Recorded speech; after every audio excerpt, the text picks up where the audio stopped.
ስጋዬና ነፍሴ በኔ ያመፀው ድንገት እግዚአብሔር ችሎት ፊት በከፈቱት ሙግት እማውቀውን ሁሉ ቃሌን ለማሰማት እንድቀርብ ታዝዤ በገብርኤል አንደበት አሻፈረኝ ብዬ ቀርቼ ሳለሁት ቁጭ ብዬ ተቤቴ ሳላስበው ድንገት ሚካኤል የቤቴን ጣራውን ገንጥሎ ሳጥናኤል መስኮቱን አሽቀንጥሮ ጥሎ በሁለቱ ፈቃድ በሬ ተሰባብሮ በደመና ግረሙቅ እግሬ ተጠፍሮ በሰባት ዙር ጉም ሁለት እጄ ታስሮ በሰባተኛው ወር ሰባተኛ ሌሊት ሰባተኛው ሰማይ ሰባተኛ ችሎት እንደ ወንጀለኛ ቀረብኩኝ ተግዜር ፊት።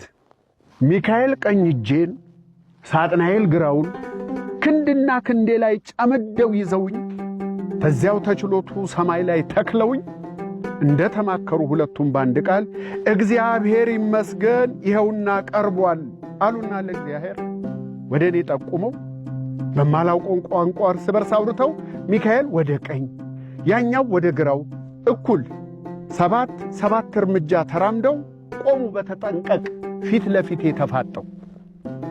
እግዚአብሔር በመንበሩ እንደተሰየመ ትዕግስቱን እያጣ ቁጣው እየጋመ ለሰባት ዓመታት ከሰባት ደቂቃ አስተዋለኝና ከጎኔ ያሉትን ታውቃቸዋለህ ወይ አለኝ በእግዚአብሔርኛ። የቶቹን ጌታዬ አልኩት በአማርኛ። ወዲያው በግራዬ ዞሬ ብመለከት ሥጋዬን ከጎኔ ተገትሮ አየሁት። በሆዴ ደንግጬ በስመ አብ ልል ብፈልግ ሆዴን ውስጥ ያጣሁት። እንዲህ በእግዚአብሔር ችሎት ማዋረዱ አናዶኝ መለመላ ግንዱን መቆሙ ሰቅጥጦኝ ሥጋዬ ስባቱ ግማቱ አሳፍሮኝ ልርቀው ልሸሸው አላውቀውም ልል ስል እርቃኗን ቆማለች ነፍሴ በቀኝ በኩል። ሽምቅቅ ልላልኩና በነፍሴ ርቃንነት መሸማቀቄን ነፍሴን ከኔ ያጣሁት። በግራ ሥጋዬ በቀኝ ነፍሴ እኔ መሃል ሆነን ሰባተኛው ሰማይ ሰባተኛው ችሎት የቀረብንበትን ገብርኤል እንዲያስረዳ ጉዳዩን በዝርዝር በችሎቱ ዳኛ ታዘዘ በእግዚአብሔር። ከተቀመጠበት ገብርኤል ተነሳና ከሰማይ የሚበልጥ ሰማያዊ መዝገብ ገልበጥ አረገና አንገቱን አቅንቶ ችሎቱን ቃኘና ያን የሰማይ ዶሴ እያገላበጠ ጉዳዩን በዝርዝር አብራርቶ ገለጠ። ነፍስና ሥጋዬ የተቆጡበትን እግዚአብሔር ችሎት ፊት የቀረብንበትን እኔ በመሃል ሆኜ የበደልኳቸውን ሰባት በጋና ሰባት ሙሉ ክረምት ሰባተኛው ሰማይ ሰባተኛ ችሎት አቀረበ ገብርኤል ዝርዝሩን ራፖርት።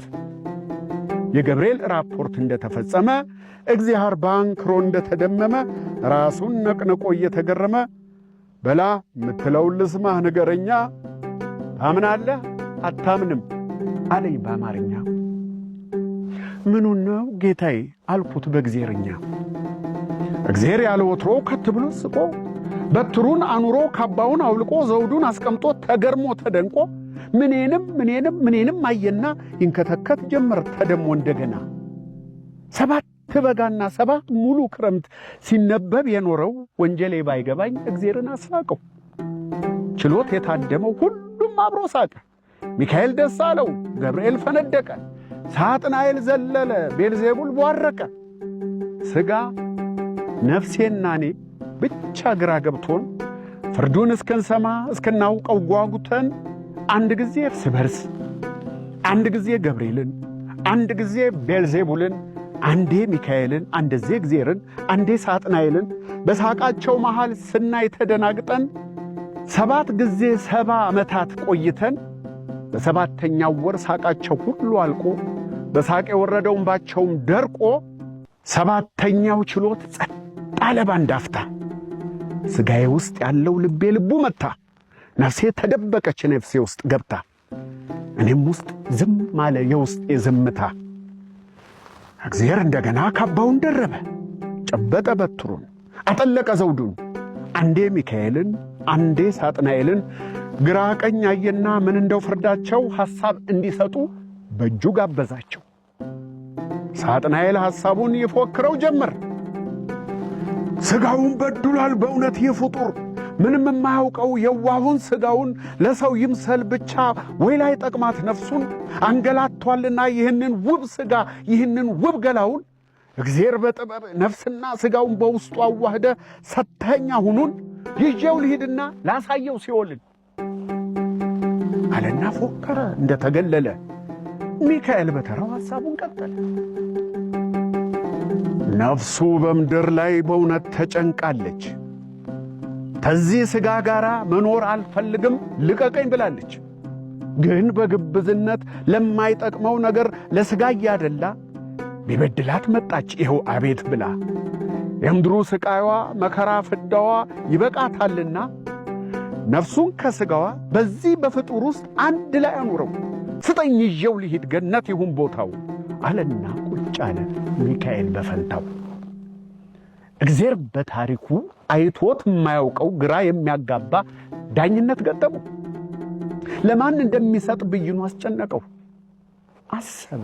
አሰበና ፊቱ ድንገት በርቶ ሚካኤልና ሳጥናኤልን ጠርቶ ሰው አንድም ለነፍሱ ወይ ለሥጋው ያድራል፣ እንዴት ሁለቱንም በምድር ይበድላል አለና እግዚአብሔር በእግዚአብሔርኛ እንዲህ ያለ ፍርዱን በእግዚአብሔር አማርኛ እንዳንተ ያለ ፍጡር መፍጠሬን በምድር ማስታወስ አቃተኝ እጠራጠር ጀመር። ነፍስና ሥጋህን ቢቀር ማስማማት እንዴት አንዳቸውን መሸከም ያቅት? ሥጋህን በድለ ለነፍስህ አላደላ፣ ነፍስህን አጉድፈ ሥጋህን አልጠቀምህ። ለሲኦል አትመጥን፣ ለገነት አትበቃ፣ ለፍርድ ማትመጭ አስቸጋሪ ነገር አወዛጋቢ ቃ ነህና ሂድ በቃ ሄደ ዘላለም ኑር ከመጣህበቱ።